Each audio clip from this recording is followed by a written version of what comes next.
Break के बाद एक बार फिर से आप सभी का स्वागत है। गृह जिले कोटा के दौरे पर यूडीएच मंत्री शांति धारीवाल इटावा के बाढ़ग्रस्त गांव सम्मानपुरा पहुंचे। धारीवाल ग्रामीणों से मुलाकात करके जाने बाढ़ के हालात, जो नुकसान हुए हैं उनके बारे में जाना। बाढ़ अतिवृष्टि से गांव में टूट गए थे करीब 130 घर और स्कूल में रुकने को मजबूर हो गई थी गांव की एक बड़ी आबादी। हालांकि 90% सर्वे होकर ग्रामीणों को मिलने लग गया है मुआवजा।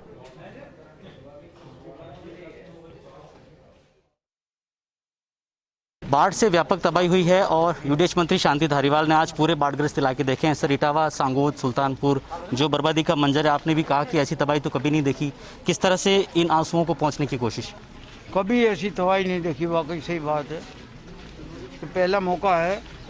बाढ़ तो आती है, सातुली के पास में जो नदी बह रही है पार्वती, उससे निश्चित तौर पर कभी कभी बाढ़ आती है, नुकसान करती है। लेकिन इधर इस साइड में जो है वो कभी नुकसान होता नहीं देखा। लेकिन तो पहली बार अतिवृष्टि से जो है इस इलाके में नुकसान हुआ है। नुकसान कोई मामूली नुकसान नहीं है। ये कच्चे मकान तो सब खत्म हो गए और जो पक्के मकान थे उनको भी आंशिक तौर पर जो है नुकसान पहुंचा है और फसलें चौपट हो गई। फसलों में आज भी, खेतों में आज भी पानी भरा हुआ, कई खेतों में आज भी पानी भरा हुआ है। तो फसलों का तो ये मान के चलिए कि पता नहीं कितना नुकसान हुआ है, मैं नहीं कह सकता, क्योंकि सर्वे केंद्र सरकार की टीम ने भी किया है और प्रशासन, जिला प्रशासन ने भी सर्वे किया है, पर सर्वे करीब कब कंप्लीट हो चुका। राज्य सरकार की मंशा ये है कि जो मकान क्षतिग्रस्त हुए हैं वो कच्चे हैं, उनको पूरा मुआवजा दिया जाए और जो आंशिक मकान जो पक्के थे उनमें जो किसी प्रकार का आंशिक नुकसान हुआ है उनको भी क्षतिपूर्ति दी जाए। और इसके अलावा भी फसलों के लिए प्रधानमंत्री से बीमा योजना भी है, उससे भी मिलना चाहिए। केंद्र सरकार ने भी कहा है कि आप प्रस्ताव बना करके भेजो, हम जो है आपको मदद करेंगे वहाँ पर यहाँ के किसानों की। तो प्रस्ताव का राज्य सरकार की तरफ से प्रस्ताव बना करके भी भेजे जाएंगे। सर, क्या उम्मीद आपको केंद्र से कोई मदद मिल पाएगी? मुझे तो उम्मीद है कि केंद्र सरकार देगी मदद, देती आई है। अब देखते हैं कितना देती है कितना नहीं देती, यहाँ से कितना नुकसान हो गया, नुकसान का जो है वो एस्टीमेट बन करके जाता है कि वो कितना देते हैं। लेकिन राज्य सरकार ने देना चालू कर दिया। राज्य सरकार ने तो बाकायदा इनके खातों में पैसा जमा कराना चालू कर दिया। करीब 90% पैसा जो है वो लोगों के पास पहुंच चुका है और बाकी जो रह गया वो मंगलवार तक सबके पास वो बैंक के खातों में पैसा पहुँच जाएगा जो सर्वे हुआ है।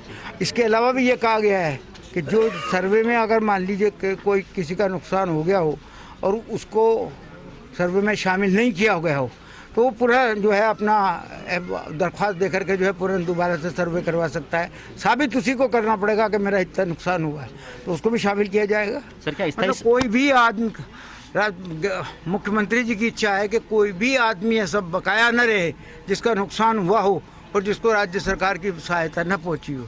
सर, लेकिन नदियां कई बार उफनती है और ये सरकार समस्याओं का स्थायी समाधान करने की कोशिश करती है, खासकर आपका जो विजन है। क्या नदियों का चैनलाइजेशन इसका समाधान है, आपको लगता है? सुनते आए हैं कि नदी से नदी जोड़ी जाएगी, नदी से नदी जोड़ी जाएगी, लेकिन आज तक तो कभी कुछ देखा नहीं। किसी एक नदी को छोड़ करके कोई नाला ही जोड़ता हुआ नहीं देखा कि नाला भी जुड़ गया हो।